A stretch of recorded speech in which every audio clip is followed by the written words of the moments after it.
ਓ ਸ਼ੁਕਰਿਆ ਭਰਾਵਾ ਉਦੋਂ ਬੰਟੀ ਨੇ ਦੱਸਤਾ ਕਿ ਭਾਬੀ ਮੈਂ ਆ ਕੋਈ ਕੁੜੀ ਨਹੀਂ ਆ। 1 ਘੰਟਾ ਲੱਗ ਗਿਆ ਭਾਬੀ ਤੇਰੀ ਨੂੰ ਯਕੀਨ ਦਿਵਾਉਣ ਤੇ ਕਿ ਮੇਰੇ ਨਾਲ ਕੋਈ ਕੁੜੀ ਨਹੀਂ ਆ। ਚੰਗੇ ਵੇਲੇ ਬਚ ਗਿਆ, ਜਨਾਨੀਆਂ ਖੜਾ ਨਹੀਂ ਛੱਡਦੀਆਂ। ਫਿਰ ਤੇਰੀ ਭਾਬੀ ਦਾ ਫੋਨ ਆ ਗਿਆ ਜੀ।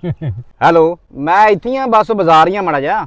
ਉਹ ਨਹੀਂ ਮੈਂ ਕਿਤੇ ਨਹੀਂ ਸ਼ਰਾਬ ਪੀਣ ਡਿਆ ਬੁੱਗੇ, ਮੈਂ ਕਿਤੇ ਸ਼ਰਾਬ ਨਹੀਂ ਪੀਣ ਡਿਆ, ਮੈਂ ਸਿਰਫ ਕੋਕ ਪੀਣ ਡਿਆ ਵਾਂ। ਉਹ ਤੈਨੂੰ ਪਤਾ ਨਹੀਂ ਕਿੰਨੀ ਕੁ ਵਾਰੀ ਯਕੀਨ ਦਿਵਾਉਣਾ ਪਊਗਾ। ਆ ਲੈ ਆ ਸਿੱਧੂ ਮੇਰੇ ਨਾਲ ਹੀ ਗੱਲ ਕਰੀ, ਆ ਕਰੀ ਯਾਰ ਗੱਲ ਇਹਦੇ ਨਾਲ।